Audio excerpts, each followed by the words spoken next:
اب آپ آگے دیکھ لیجئے کہ استعاذہ کن کن جگہوں پر ہونا چاہیے. مواضع الاستعاذہ، پناہ طلب کرنے کی جگہیں، مقامات. بین النبی صلی اللہ علیہ وسلم کثیرا من المواضع التي یتعوذ فیہا من الشیطان ومن ذلک. نبی صلی اللہ علیہ وسلم نے بہت سے مقامات پر تعوذ سے کام لیا ہے، اللہ کی پناہ لی ہے ان میں شیطان سے بچنے کے لیے، اور ان میں سے کچھ یہ ہیں. نمبر 1 فی الصلاۃ، نماز میں.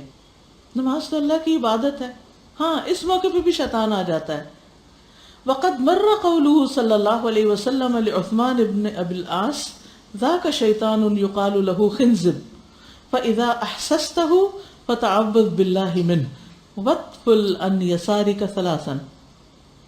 پیچھے گزر چکی ہے یہ حدیث کہ جس میں آپ صلی اللہ علیہ وسلم نے عثمان بن ابی العاص سے کہا تھا کہ یہ شیطان ہے جس کا نام خنزب ہے، پھر جب تم اس کو محسوس کرو کہ وہ تمہیں بہت تنگ کر رہا ہے تو نماز کی حالت میں ہی اللہ کی پناہ لے لو، اعوذ باللہ پڑھو.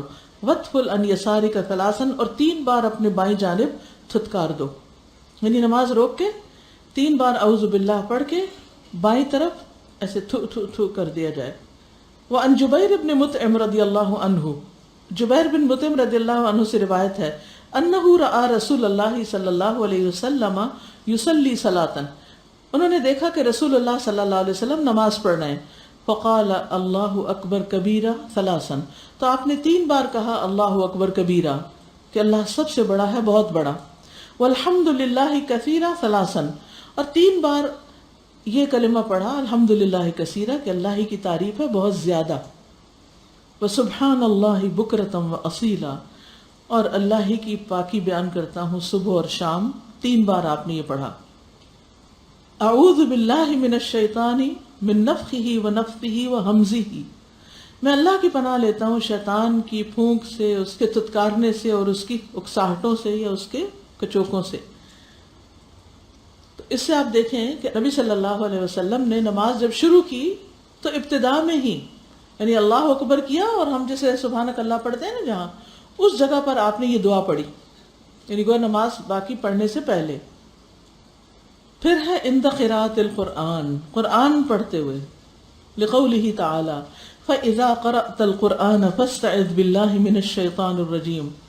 اللہ سبحانہ وتعالیٰ کے اس فرمان کی بنا پر کہ جب تم قرآن پڑھو تو اللہ کی پناہ لے لو شیطان مردود سے بچنے کے لیے. جیم عند دخول الخلاء، بیت الخلاء میں یعنی ٹوائلٹ میں جاتے ہوئے. لحدیث انس رضی اللہ عنہ قال، حضرت انس کی حدیث کے بنا پر جو آپ نے کہا کان النبی صلی اللہ علیہ وسلم، کہ نبی صلی اللہ علیہ وسلم اذا اراد ان يدخل الخلاء، کہ جب وہ خلا میں داخل ہوں. ایکچولی خلا کا لفظ تو ویسے خلائی کے لیے آتا ہے، خالی جگہ کے لیے. تو پہلے زمانے میں گھروں کے اندر ٹوائلٹس نہیں ہوتے تھے، لوگ باہر دور دراز نکل کے جاتے، خالی جگہ ہوتی تھی، اس لیے خلا کہا گیا. تو کیا کہتے؟ قالا، آپ کہتے اللہم انی اعوذ بک من الخبث والخبائث، اے اللہ میں تیری پناہ لیتا ہوں ناپاک جنوں اور جننیوں کے شر سے بچنے کے لیے.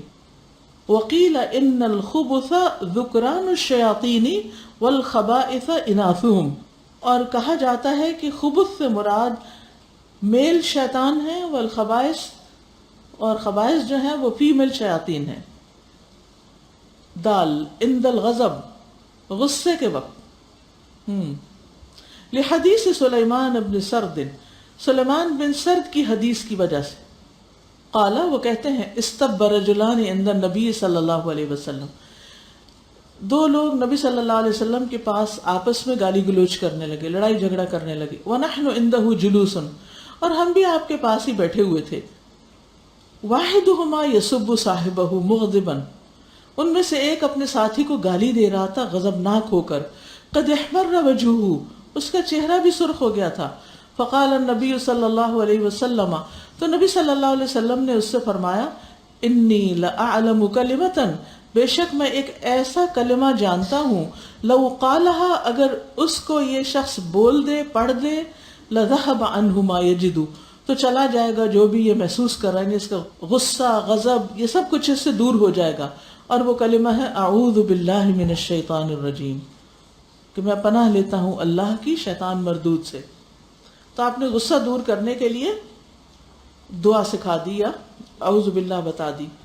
حقیقت یہ کہ غصہ ہر شر کو جمع کرنے والا ہے، اس سے بہت سی خرابیاں پھوٹتی ہیں. ایک صحابی نے عرض کیا اللہ کے رسول مجھے کوئی نصیحت کیجیے. آپ نے فرمایا غصہ نہ کرو، اور اسے ریپیٹڈلی پوچھا، ایک ہی بات کہی کہ غصہ نہ کرو. وہ کہتا ہے کہ میں نے نبی صلی اللہ علیہ وسلم کے فرمان پر غور و فکر کیا تو جان لیا کہ غصہ ہر قسم کے شر کو جمع کرتا ہے، یعنی اس سے بہت سی خرابیاں پھوٹتی ہیں. اور جو شخص غصے سے بچتا ہے نا وہ اللہ کے غضب سے بچ جاتا ہے. جو غصے کو کنٹرول کر لیتا ہے وہ اللہ کے غضب سے محفوظ ہو جاتا ہے. مسند احمد کی حدیث ہے، عبداللہ ابن عمر سے روایت ہے، انہوں نے رسول اللہ صلی اللہ علیہ وسلم سے سوال کیا کون سی چیز مجھے اللہ کے غضب سے دور کر سکتی ہے، اللہ کی ناراضگی کو کیسے دور کروں؟ آپ نے فرمایا غصہ نہ کیا کرو، غصہ نہ کیا کرو. تم دوسروں پہ غصے نہ ہو، اللہ تعالیٰ تم پہ غصے نہیں ہوگا. کرو مہربانی تم اہل زمین پر، خدا مہربان ہوگا عرش بری پر. ارحموا یرحمکم الرحمن. بات پھر وہی آ گئی کہ جو ہم اپنے لیے چاہتے ہیں وہ دوسروں کے لیے فیسیلیٹیٹ کریں، دوسروں کو دیں. اللہ تعالیٰ ہمارے لیے وہ چیز پیدا کر دے گا، ہمیں عطا کر دے گا، اس کے اسباب بنا دے گا. اور غصے کے وقت جب شیطان انسان کے اوپر سوار ہوتا ہے تو غصہ تو عقل کو بھی کھا جاتا ہے، اور پھر انسان بے وقوفی کی باتیں اور بے وقوفی کی حرکتیں کرنے لگتا ہے، حتیٰ کہ کسی کی بات بھی سمجھ میں نہیں آتی اور وہ بھی الٹی نظر آتی ہے. نصیحت تو خاص طور پر بہت ہی بری لگتی ہے اس وقت، وہ سمجھ بھی نہیں آتی. یہ بھی انسان کو نظر نہیں آتا کہ کون ہے سامنے. وہ بھی واقعہ یاد ہوگا نا کہ نبی صلی اللہ علیہ وسلم کہیں سے گزر رہے تھے تو آپ نے دیکھا کہ کچھ لوگ پتھر اٹھا اٹھا کے ایکسرسائز کر رہے ہیں. تو آپ نے پوچھا کہ یہ کیوں پتھر اٹھا رہے ہیں، یہ کیا کر رہے ہیں؟ لوگوں نے کہا کہ یہ اپنے جسم کو مضبوط بنا رہے ہیں. آپ نے فرمایا کیا میں تمہیں ایسا شخص نہ بتاؤں جو ان سے بھی زیادہ مضبوط ہے، یعنی یہ تو اپنے مسل اسٹرانگ کر رہے ہیں نا. تو ایسا شخص جس کی نروز بھی بڑی مضبوط ہوں، وہ شخص جو غصے کے وقت اپنے نفس پہ قابو پا لے، وہ ان سے زیادہ مضبوط ہے. ایک اور روایت میں ہے کہ آپ صلی اللہ علیہ وسلم کچھ ایسے لوگوں کے پاس سے گزرے جو کشتی کر رہے تھے، ریسلنگ. آپ نے فرمایا یہ کیا ہے؟ لوگوں نے کہا یہ فلاں پہلوان ہے جو ہر ایک کو پچھاڑ دیتا ہے. آپ نے فرمایا کیا میں تمہیں ایسا شخص نہ بتاؤں جو اس سے بھی زیادہ طاقتور ہے؟ وہ آدمی جس پر کسی شخص نے زیادتی کی اور اس نے اپنے غصے کو پی لیا، پس وہ اس پہ غالب آ گیا اور اپنے شیطان پہ غالب آ گیا اور اپنے ساتھی کے شیطان پہ غالب آ گیا. یعنی جو غصہ کنٹرول کرتا ہے اپنے آپ کو بھی کنٹرول کرتا ہے، اپنے شیطان کو کنٹرول کرتا ہے، اپنے اپوزٹ کے شیطان کو بھی کنٹرول کرتا ہے. یعنی اس نے 3 لوگوں کو پچھاڑا. اور ایک اور روایت میں آتا ہے طاقتور وہ ہے جو غصے میں اپنے نفس پر قابو رکھے، وہ ہے اصل طاقتور، وہ ہے اصل اسٹرانگ شخص. تو ہمارے دین میں اسٹرانگ ہونے کی ڈیفینیشن مختلف ہے. فیملی کے ساتھ کہیں جا رہے تھے سب، تو ٹیکسی میں بیٹھے تو ہمارے ماموں بھی تھے، ماموں صاحب. ایسی کسی بات پہ لڑائی شروع ہو گئی، ابھی ٹیکسی چلنا شروع نہیں ہوئی ہے، اب ایسی بحث مباحثہ وہ پیسوں پہ اور جانے پہ. پھر ایک دم سے وہ کہتے ٹھہرو ٹھہرو ٹھہرو، ہم نے دعا نہیں پڑھی نا اس لیے لڑائی ہو گئی ہے. اور وہ بات بالکل ختم، اور پھر وہ سب نے دعا پڑھی. الحمدللہ وہ بات کہاں گئی کچھ پتہ نہیں. الحمدللہ بڑا فائدہ ہوتا اصل ہے. میں سواریوں کا بھی شر ہوتا ہے. ہم نے شروع میں شیطان کی ڈیفینیشن پڑھی تھی نا کہ وہ انسان بھی ہو سکتا ہے، وہ حیوان بھی ہو سکتا ہے، وہ جن بھی ہو سکتا ہے. تو بعض جو جانور بفر جاتے ہیں نا، کبھی آپ نے دیکھا ہی ہوگا، وائلڈ ہو جاتے ہیں. کل میں ایک بات سوچ رہی تھی کہ شیطان کا کتنا زیادہ حملہ اور مسلسل حملہ ہے، کتنا زیادہ الرٹ ہونے کی ضرورت ہے، لیکن ہم نہیں ہو پاتے. تو مجھے پھر یہ خیال ہے کہ رسول اللہ صلی اللہ علیہ وسلم کی کتنی ساری دعائیں ہیں، کتنی سارے موقعوں کی دعائیں ہیں، اگر وہ پڑھتے رہیں گے تو انشاءاللہ پھر بچ جائیں گے. تو غصے کا عملی علاج بھی ہے اور لفظی بھی ہے. اور لفظی علاج کیا ہے؟ وَإِمَّا يَنزَغَنَّكَ مِنَ الشَّيْطَانِ نَزْغٌ فَاسْتَعِذْ بِاللَّهِ إِنَّهُ سَمِيعٌ عَلِيمٌ. نبی صلی اللہ علیہ وسلم نے فرمایا جب آدمی کو غصہ آ جائے تو وہ کہے اعوذ باللہ، اس سے اس کا غصہ ختم ہو جائے گا. سکن غضبہ، یا اعوذ باللہ من الشیطان الرجیم بھی پڑھ سکتا ہے. اکرمہ کہتے ہیں وَاذْكُرْ رَبَّكَ إِذَا نَسِيتَ أَيْ إِذَا غَضِبْتَ. اس آیت کی تفسیر میں کہ اپنے رب کو یاد کرو جب تم بھول جاؤ، یعنی جب تم غضبناک ہو. کیونکہ انسان جب غصے کی حالت میں ہوتا ہے تو اس کو کچھ یاد نہیں رہتا. عموماً ہم غصے میں تھوڑا سا ایکشن بھی ذرا صحیح نہیں مناسب اسٹیپ لے نہیں پاتے نا، اس لیے بھی وہ نہیں صحیح ہو پاتا معاملہ. ہوتا یہ ہے کہ جب کہیں دو لوگوں میں غصہ آ رہا ہوتا ہے تو ہم عموماً اس کو اس وقت سمجھانے لگ جاتے ہیں. اس سے وہ بھڑکتا اس وقت تو ہے کہ جب اس کی عقل تو کام کر ہی نہیں، اس پہ تو جن آیا ہوا ہے تو اس کی تو عقل کام نہیں کر رہی. تو عموماً جب جس پہ جن آیا ہوتا ہے تو باقی لوگ پیچھے ہٹتے ہیں نا جس پر آیا ہوا ہوتا ہے اور اس کے علاج کا سوچتے ہیں. تو ہماری پہلی مسٹیک یہ ہو جاتی ہے کہ ہم اس کو سمجھانے لگتے ہیں، حالانکہ اس وقت کام جو چیز کرتی ہے وہ ہوتی ہے کہ خود کو سمجھانا ہوتا ہے، دوسرے کو نہ سمجھایا جائے. اور جتنا آپ اپنے اوپر ورک کرتے ہیں وہ اتنا آسان ہو جاتا ہے معاملہ اس کا، کیونکہ ایک شخص کول ڈاؤن ہو جاتا ہے اس میں سے. کیونکہ دوسرا شخص تو وائلنٹ ہو ہی گیا ہے، اب آپ اپنے بچاؤ کا طریقہ کریں، اس کے غصے کو ٹھنڈا کر کے نہ کہ بھڑکا کے. زبانی یعنی یہ آیتیں وغیرہ پڑھنے کے علاوہ ایک پریکٹیکل سولوشن یہ ہے کہ انسان اس جگہ کو چھوڑ دے. کچھ لوگ جیسے گھر میں کچھ ہوا تو گھر سے باہر نکل جاتے ہیں، کچھ اپنے بیڈ روم میں چلے جاتے ہیں، کچھ بیڈ روم سے باہر نکل جاتے ہیں. اس جگہ کو، اس پوزیشن، اس ماحول کو چھوڑے، دوسرے کو بھی بریک دیں، خود بھی لیں. کیونکہ آپ کو اپنا پتہ ہوتا ہے نا آپ کیا کیا ریئیکشنز کرتے ہیں غصے میں آ کے، اور بعض دفعہ آپ کو خود نہیں آپ کنٹرول کر پا رہے ہوتے. لیکن جو اللہ نے مجھے سکھائی ایک بات کہ اب ایسا ہوتا ہے کہ اگر کوئی کر رہا ہے تو سب سے پہلی بات یہ کہ اپنے اندر سے ایک آواز آنا شروع ہوتی ہے، کوئی بات نہیں، ابھی یہ کچھ ہے، یعنی کس کو غصہ آیا ہوا ہے، تھکا ہوا ہے، یا کوئی اور پریشانی ہے، شاید اس کو بیک پہ کچھ اور ہے. تو دوسرے کو جتنا مارجن دیتے جاتے ہیں نا تو آپ اس کے خلاف نہیں ہو پاتے. ایک اسٹیپ ہوتا ہے اپنے آپ کو سمجھانا، ایک ہوتا ہے دوسرے کو مارجن دے کے اتنا نارمل کر دینا کہ اس پہ آپ کو واقعی رحم آنا شروع ہو جائے، کیونکہ جنون یعنی ہے اس کا کوئی پرابلم، ایسا نہیں ہے. اس سے تعلقات خراب نہیں ہوتے، بعد میں موڈ خراب نہیں ہوتا، لنگر آن نہیں کرتی بات پھر وہ. بالکل. اور اسی طرح یہ ہے کہ انسان اگر جگہ نہیں چھوڑ سکتا تو خاموش ہو جائے، یعنی کسی اور کو چپ نہیں کرا سکتا تو خود چپ ہو جائے، الا یہ کہ چپ ہونے سے غصہ کسی کا اور بڑھ جائے، کیونکہ بعض اوقات لوگ چپ ہونے پہ بھی بڑا غضبناک ہوتے ہیں کہ چپ کیوں، بولتے کیوں نہیں. پھر اسی طرح یہ کہ اگر آپ کو غصہ آ جائے کبھی کسی پر تو صرف اپنے ایکشن سے شو کر دینا بھی کافی ہے. یعنی جیسے بچے ہیں یا کوئی بھی، تو چہرے سے، جیسے نبی صلی اللہ علیہ وسلم کا غصہ ان کے صرف چہرے سے پتہ چلتا تھا، وہ بولتے کچھ نہیں تھے، آپ کا چہرہ مبارک سرخ ہو جاتا تھا. اور غصے کے گھونٹ پینے پڑتے ہیں نا، والکاظمین الغیظ والعافین عن الناس واللہ یحب المحسنین. حدیث میں آتا ہے کہ اللہ کے نزدیک غصے کے اس گھونٹ سے زیادہ افضل گھونٹ کسی بندے نے کبھی پیا ہی نہیں ہوگا جو وہ اللہ کی رضا کے لیے پیتا ہے، یعنی اپنے آپ کو کنٹرول کر جاتا ہے. حدیث میں آتا ہے جو آدمی اپنے غصے کو نافذ کرنے کے باوجود پی گیا، یعنی وہ کر سکتا تھا، اس کی اتھارٹی تھی، اس کے پاس پاور تھی، وہ جو چاہتا کرتا اس موقع پر، لیکن اس نے کنٹرول کر لیا، تو اللہ قیامت کے دن اس کے دل کو امیدوں سے بھر دے گا، یعنی قیامت کے دن میں اس کا خوف ختم ہو جائے گا. پھر کتنی بڑی جزا دی. اسی طرح بس ایک بات یاد رکھیے کہ نبی صلی اللہ علیہ وسلم کی تعلیمات سے ہمیں یہ پتہ چلتا ہے کہ کسی بھی جج کو غصے کی حالت میں فیصلہ نہیں کرنا چاہیے، چاہے آپ گھر میں کوئی ججمنٹ دے رہے ہوں یا باہر دے رہے ہوں.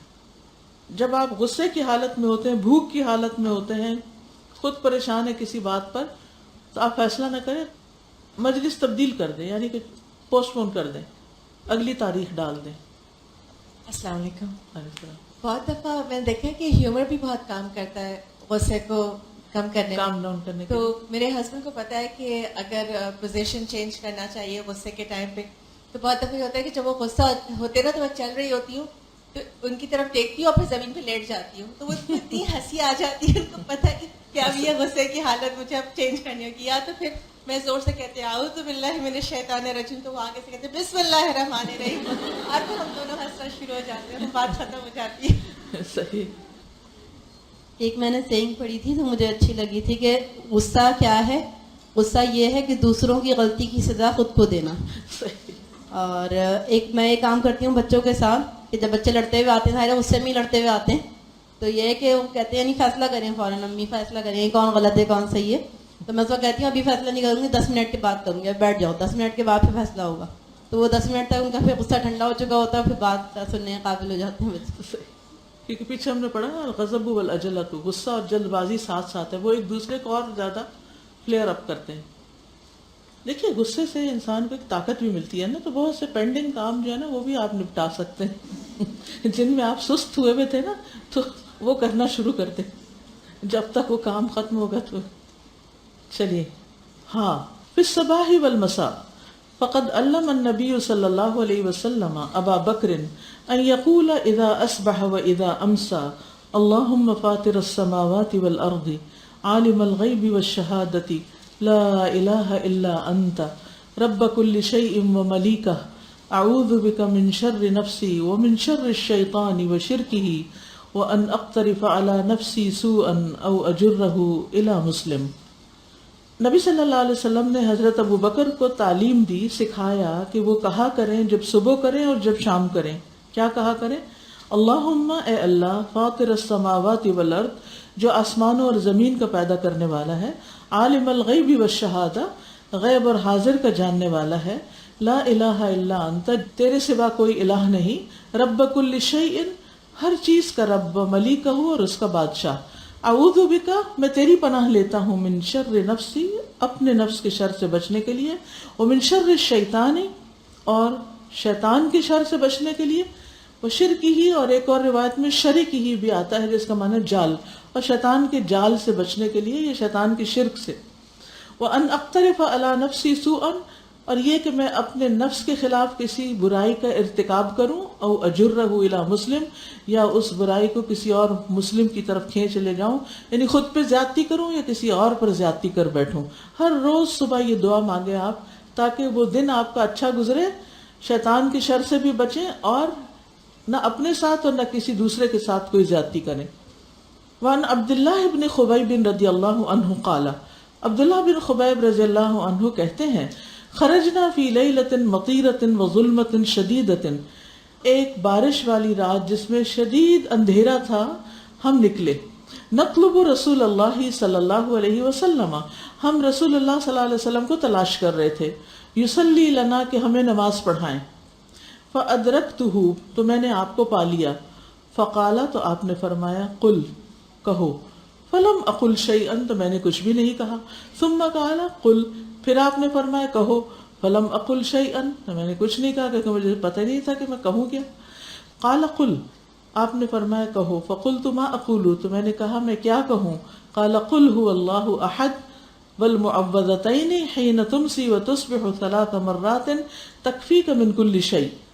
کہو قل هو اللہ احد اور معوذتین یعنی قل اعوذ برب الفلق اور قل اعوذ برب الناس پوری سے 3 صورتیں. حین تمسی جب تم شام کرو، وتصبح اور صبح کرو، 3 مرات 3 بار، تکفیک من کل شیء یہ تمہیں ہر چیز سے کافی ہو جائیں گی، یعنی ہر شر سے محفوظ رہو گے.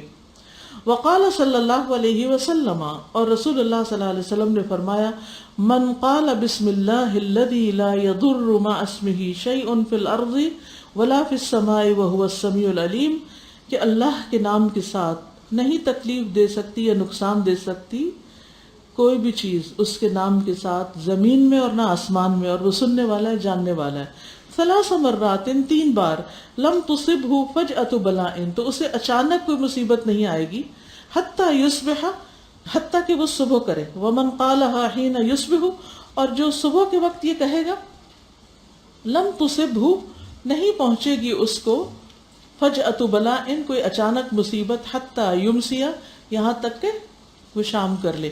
یعنی صبح شام یہ دعا 3 بار پڑھنے والا ہر طرح کے اچانک مصیبت، حادثے، بلا سے محفوظ رہے گا. وعن ابی ہریرہ رضی اللہ عنہ اور ابو ہریرہ رضی اللہ عنہ سے روایت ہے قال قال ابو بکر کہتے ہیں کہ ابو بکر نے کہا یا رسول اللہ اے اللہ کے رسول مرنی بشیء آپ مجھے کسی بات کا حکم دیجئے، اقولہ میں کہا کروں، اذا اصبحت و اذا امسیت جب صبح کروں اور شام کروں. قال قل اللہم فاطر السماوات والارض عالم الغیب والشہادة رب کل شیء وملیکہ اشہد ان لا الہ الا انت اعوذ بک من شر نفسی وشر الشیطان وشرکہ. قال قلها اذا اصبحت واذا امسیت واذا اخذت مضجعک. دعا اور ترجمہ پیچھے گزر چکا. آپ نے فرمایا اس دعا کو پڑھو جب تم صبح کرو، جب تم شام کرو اور جب تم اپنا بستر پکڑو، یعنی جب سونے کے لیے جاؤ اس وقت بھی یہ دعا پڑھ لو. واو. عند نزول المنزل گھر میں اترتے ہوئے یعنی گھر جاتے ہوئے، کسی مقام پر اترتے ہوئے، منزل گھر کو بھی کہتے ہیں اور مقام، کسی بھی جگہ جب آپ پڑاؤ ڈالیں، کہیں رکیں، کہیں سٹاپ کریں، اس وقت پڑھیں۔ وَأَنْ خَوْلَةَ بِنْتِ حَكِيمٍ، خولہ بنت حکیم رضی اللہ عنہا کہتی ہیں، قالت من نزل منزلا، جو کسی جگہ پر اترا، ثم قال، پھر وہاں اس نے کہا، اعوذ بکلمات اللہ التامات من شر ما خلق لم يضرہ شیء حتی یرتحل من منزلہ ذالک، تو اس شخص کو کوئی چیز نقصان نہیں دے سکتی جب تک کہ وہ اس جگہ سے چل نہیں پڑتا۔ یعنی سفر کرتے ہوئے بھی اگر آپ راستے میں کہیں رکتے ہیں یا کہیں چلتے ہوئے یا کسی آپ نئی جگہ پر گئے ہیں تو وہاں پر آپ اس کو پڑھ لیں۔ اور اس دعا کا معنی کیا ہے؟ اعوذ بکلمات اللہ التامات، میں اللہ کے تمام کلمات یعنی تمام اذکار کے ذریعے پناہ لیتا ہوں، من شر ما خلق، ہر اس چیز کے شر سے جو اس نے پیدا کی۔ وہذا یشمل النزول فی الاماکن المہجورۃ، اور اس میں شامل ہیں متروکہ مقامات پر اترنا بھی، یعنی کہ جیسے ہانٹڈ ہاؤس ہوتے ہیں یا بالکل آئسولیٹڈ ویران جگہیں، ایسی جگہ جہاں آپ کو جاتے ہوئے خوف آئے تو ان جگہوں پر بھی آپ ان کو پڑھ سکتے ہیں۔ والودیان، اور وادیوں میں یعنی پہاڑوں کے بیچ میں، والاستراحات، اور ریسٹ ہاؤسز میں۔ عام طور پر آپ دیکھیں کہ جو جگہیں کبھی کبھی کھلتی ہیں نا، جیسے ہوٹلز وغیرہ ہیں یا ریسٹ ہاؤسز ہیں، یا آپ نے کوئی گھر کہیں بنایا ہوا ہے اور کبھی سال میں 1-2 دفعہ جاتے ہیں تو باقی سارا سال وہاں پھر کون رہتا ہے؟ جی تو ہو سکتا ہے وہ کسی اور نے قبضہ کر لیا ہو، قبضہ گروپ نے۔ تو ایسی صورت میں جب آپ جائیں تو وہاں پر پہلے اتر کر یہ پڑھیں اندر جا کر، التی تکون علی جوانب الطرق السریعۃ، جو موٹر ویز کے آس پاس ہوتے ہیں، یعنی آپ ٹریول کرتے ہوئے راستے میں کہیں اترتے ہیں، کسی ایئرپورٹ پر ٹرانزٹ میں ہوتے ہیں، یا ویسے آپ اپنی گاڑی روکتے ہیں پیٹرول کے لیے یا کچھ کھانے پینے کے لیے یا نماز کے لیے، تو ایسی جگہوں پر بھی اتر کے پڑھ لیا کریں۔ والبراری، اور جنگلوں میں، وغیر ذالک، اور اس کے علاوہ بھی جہاں جی چاہے۔ وینبغی ان یترب الاطفال، اور یہ بھی چاہیے کہ بچوں کو عادی بنایا جائے، علی حفظ ھذا الذکر، اس ذکر کی حفاظت کا، ویذکروا بہ، اور اس کی یاد دہانی بھی کرائیں، یعنی بچوں کو یہ دعا یاد بھی کرا دیں اور وقتاً فوقتاً ان کو یاد دہانی کرائیں کہ یہاں پڑھ لو۔ اب کلما نزلوا مثل هذه المنازل، جب کبھی وہ ایسی جگہوں پر جا اترے، یعنی جب کبھی وہ ایسے مقامات پر ہوں تو آپ ان کو یہ دعائیں ریمائنڈ کرا دیں۔ زائی انت سماع نہیق الحمار و نباح الکلاب، گدھوں کے ہینگنے کے وقت اور کتوں کے بھونکنے کے وقت یہ دعا پڑھیں۔ لحدیث ابی ہریرہ رضی اللہ عنہ، ابو ہریرہ کی حدیث کی بنا پر، قال قال رسول اللہ صلی اللہ علیہ وسلم، کہ رسول اللہ صلی اللہ علیہ وسلم نے فرمایا، اذا سمعتم صیاح الدیکۃ، جب تم مرغ کی آذان سنو، فاسألوا اللہ من فضلہ، تو اللہ سے اس کا فضل مانگو، دعا قبول ہونے کا وقت ہوتا ہے کیونکہ وہ فرشتے کو دیکھتا ہے۔ فإنها رأت ملکا، کیونکہ اس نے فرشتہ دیکھا۔ وإذا سمعتم نہیق الحمار، اور جب تم گدھے کا ہینگنا سنو، فتعوذوا باللہ من الشیطان، تو اللہ کی پناہ لو شیطان سے بچنے کے لیے، فإنه رأى شیطانا، کیونکہ اس وقت وہ شیطان دیکھ رہا ہوتا ہے۔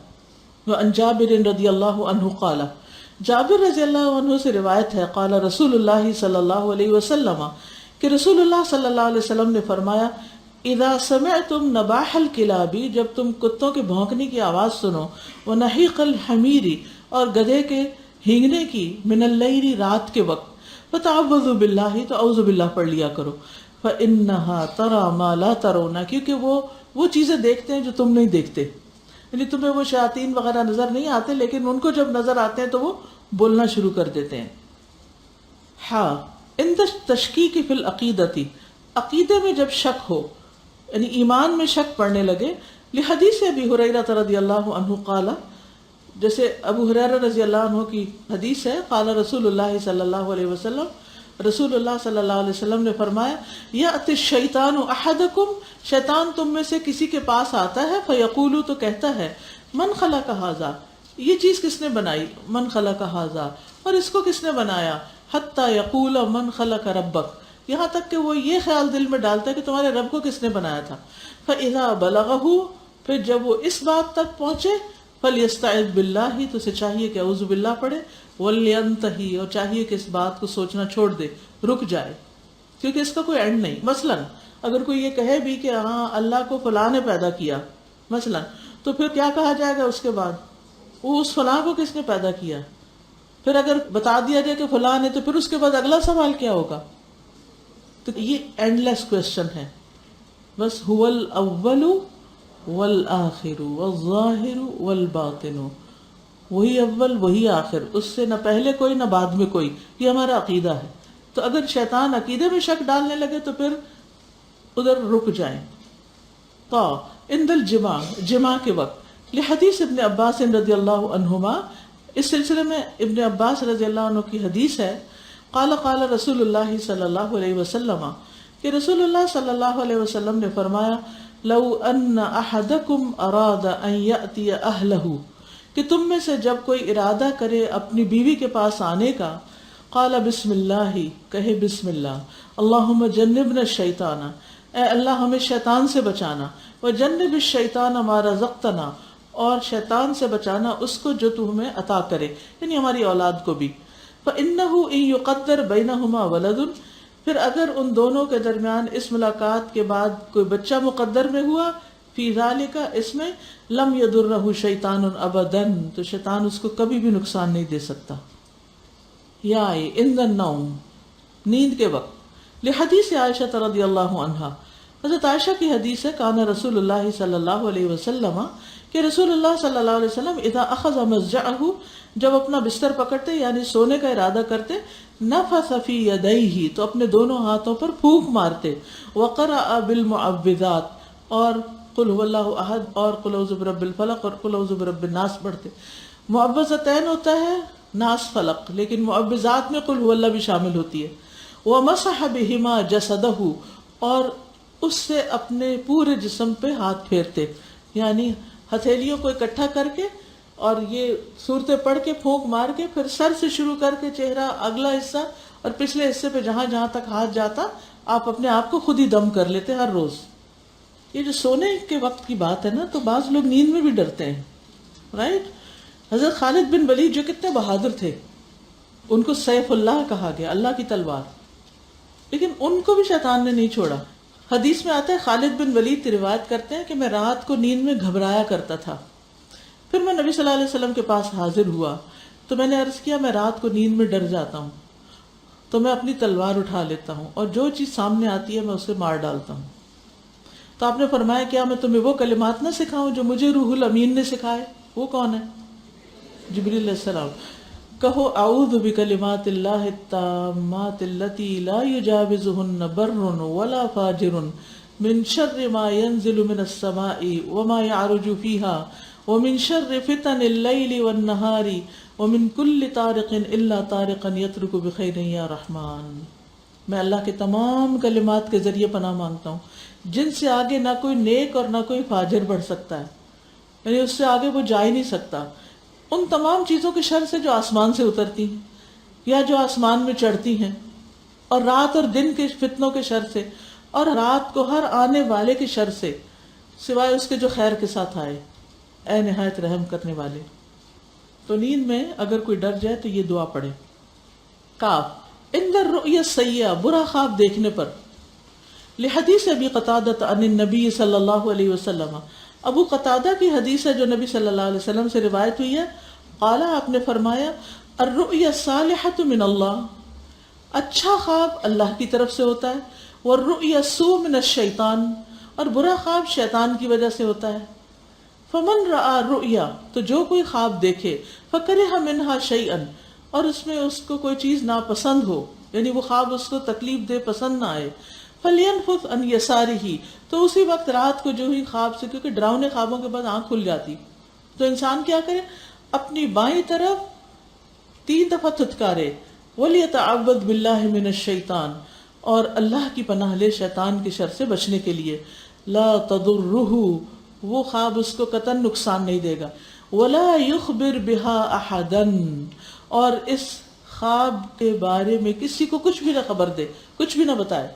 یہاں ہم بڑی غلطی کرتے ہیں، ڈراؤنے خواب ہر ایک کو سناتے ہیں، کیونکہ وہ اندر ڈر ہوتا ہے نا، تو دل چاہتا ہے وہ باہر نکلے، وینٹ آؤٹ کرنا چاہتے ہیں، لیکن بعض اوقات وہ نقصان دہ ہوتا ہے، وہ چیز پھر ویسے ہونے لگتی ہے، کیونکہ انسان کی سوچ کا اور دوسروں کے تبصروں کا پھر انسان کی نفسیات پر بھی اثر پڑتا ہے۔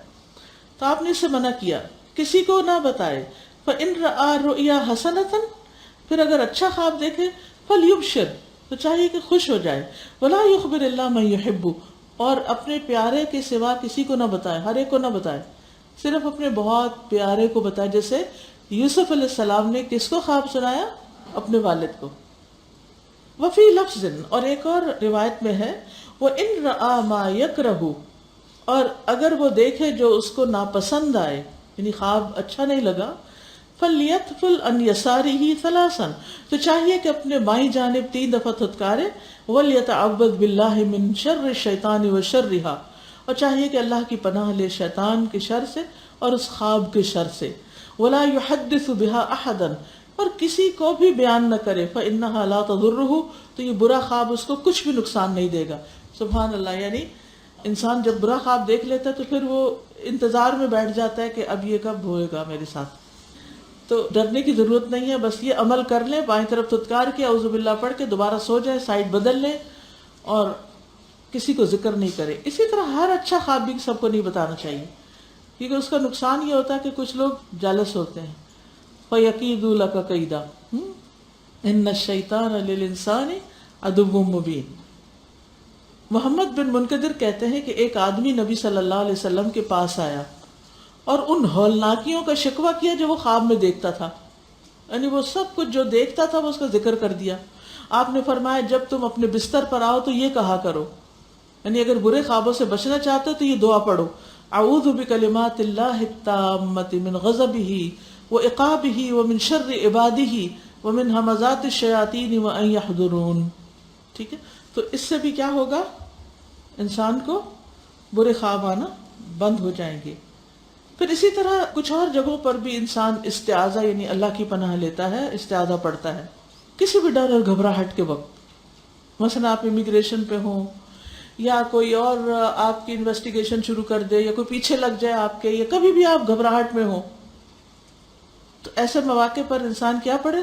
اعوذ بکلمات اللہ التامۃ من غضبہ وشر عبادہ ومن ہمزات الشیاطین وان یحضرون۔ پھر مسجد میں داخل ہوتے وقت بھی انسان کو اعوذ باللہ پڑھنی چاہیے، اعوذ باللہ العظیم وبوجہہ الکریم وسلطانہ القدیم من الشیطان الرجیم۔ تو سارے دن کے لیے حفاظت ہو جاتی ہے۔ مسجد سے نکلتے وقت بھی یہ پڑھنی چاہیے، اللہم افتح لی ابواب رحمتک اللہم عصمنی من الشیطان الرجیم، یعنی اس وقت بھی شیطان سے بچنے کی دعا ہے۔ پھر نظر بد سے حفاظت کے لیے اللہ تعالیٰ سے نظر لگنے سے پناہ مانگو، حدیث میں آتا ہے نظر لگنے سے پناہ مانگو، نظر کا لگ جانا برحق ہے۔ استعیذوا باللہ تعالی من العین، جب آپ کو یہ شک ہو، ڈر ہو، تو آپ یہ کہا کریں اللہ مجھے لوگوں کی نظروں سے بچا کے رکھنا، مجھے کسی کی نظر نہ لگے، کیونکہ بعض لوگوں کو بڑا وہم بھی ہوتا ہے، تو پھر دعا مانگ لیں، اللہ کی پناہ لے لیں۔ پھر اسی طرح غلط بات اگر منہ سے نکل جائے تو اس وقت بھی اعوذ باللہ پڑھیں، کیونکہ وہ بھی شیطان کی طرف سے ہوتی ہے۔ ایک شخص اسلام لانے کے بعد اس نے لات اور عزا کی قسم کھا لی تو پریشان ہو گیا، کیونکہ یہ شرک ہے غیر اللہ کی قسم کھانا۔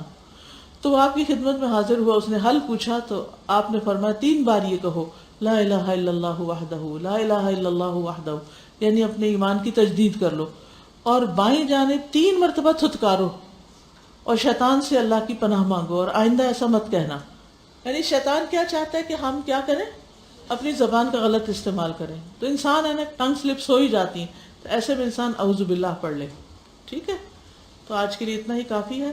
اگلا پوائنٹ جو ہے وہ ذکر اللہ عز و جل کا ہے، کہ شیطان سے بچنے کے لیے انسان کو کثرت سے اللہ کا ذکر کرنا چاہیے۔ اوکے، جزاکم اللہ خیرا کثیرا، سبحانک اللہم و بحمدک، اشہد ان لا الہ الا انت، استغفرک و اتوب الیک۔ السلام علیکم ورحمۃ اللہ وبرکاتہ۔